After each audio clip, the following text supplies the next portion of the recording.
世界上最美好和最美丽的事物无法看见或触摸，他们必须用心去感受。独自一人，我们能做的很少，携手则能成就很多。将你的脸朝向阳光，你就看不见阴影。乐观是通往成就的信念，没有希望和自信，什么也做不成。永远不要低头，始终高昂着头，直视这个世界。性格不可能在安逸和平静中形成，只有通过试炼和苦难的经历，灵魂才能得到加强，激发雄心，并取得成功。我们曾经享受过的，我们永远不会失去。我们深爱的一切成为了我们的一部分。在黑暗中与朋友同行，胜过独自在光明中行走。我不想要那种超越理解的平静，我想要那种能带来平静的理解。一切都有其奇迹，即使是黑暗和寂静，我学会了，无论我处于何种状态，都要学会满足。生活是一连串必须亲身经历才能理解的课程。死亡不过是从一个房间过到另一个房间，但对我来说，这有所不同，因为在那另一个房间，我将能够看见。唯一比失明更糟的是，有视力却没有远见。知识是爱，光和远见。悲观主义者从未发现星星的秘密，也未曾航向未知之地，更未曾为人类精神开辟新天地。从长远来看，避免危险并不比直接面对更安全。胆小者和勇敢者一样，经常被捕捉。安全大多是一种迷信，生活要么是一场大胆的冒险，要么什么都不是。教育最高的成果是宽容。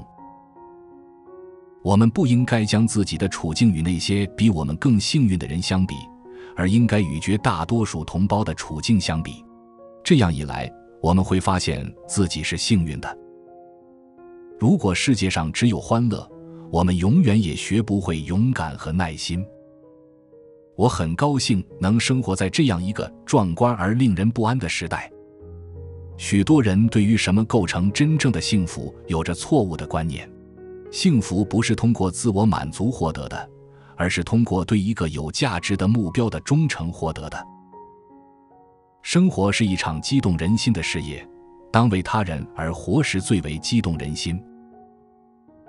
自怜是我们最坏的敌人，如果我们向他屈服，我们就永远无法在这个世界上做出明智的事情。当一个人有冲动想要飞翔时，就永远不会满足于爬行。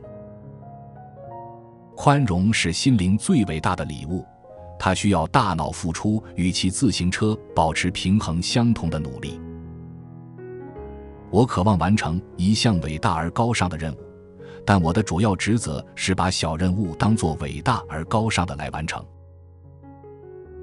只要我心中还惦记着某些挚爱的朋友，我就会说人生是美好的。你的成功和幸福在于你自己，下定决心保持快乐，你和你的快乐就会成为克服困难的不败之师。世界虽然充满苦难，但也充满战胜苦难的力量。爱就像一朵美丽的花朵，我可以不碰它，但它的芬芳却能让花园变得更加宜人。真正的幸福不是透过自我满足，而是透过忠于有价值的目标。当我们竭尽全力时，我们永远不知道我们的生命或他人的生命中会出现怎样的奇迹。只要坚持足够长的时间，我们就能做任何想做的事。我所寻找的东西不在外面，就在我的心里。除非广大人民对彼此的福祉充满责任感，否则就永远无法实现社会正义。好人花费了多少时间来对抗恶魔，这真是令人惊奇。如果他们能将同样多的精力用于爱他们的同胞，恶魔将因厌倦而死在自己的轨迹上。人生要么是一场伟大的冒险，要么一无所获。没有哪位国王的祖先中没有奴隶，也没有哪位奴隶的祖先中没有国王。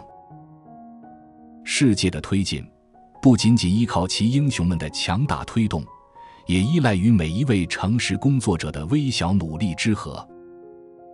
曾经我只知道黑暗和寂静，我的生命没有过去，也没有未来，但是别人手指上的一个小字落在了我紧握空虚的手中，我的心跃入了生命的狂喜。如果没有需要克服的限制，人类经验的奇妙丰富就会失去一些令人欣慰的快乐。如果没有黑暗山谷的穿越，山顶的时光就不会如此美好。没有人有权在不创造快乐的情况下享受快乐。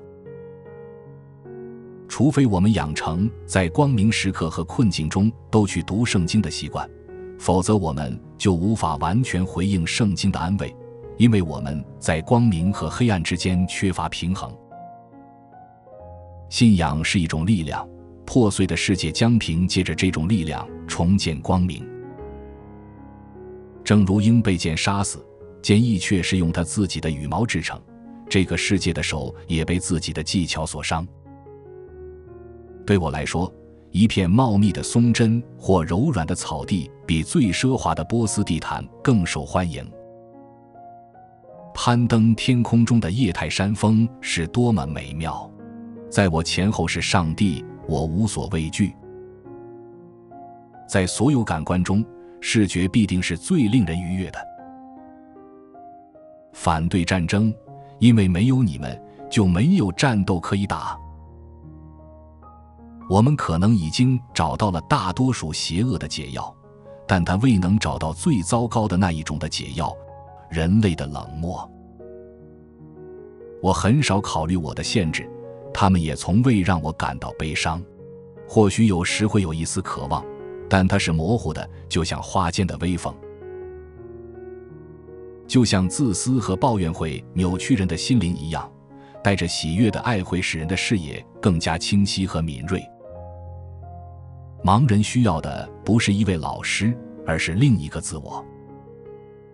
我能看见，这就是为什么我能在你们所说的黑暗中感到快乐，但对我来说却是金色的。我能看见上帝创造的世界，而不是人造的世界。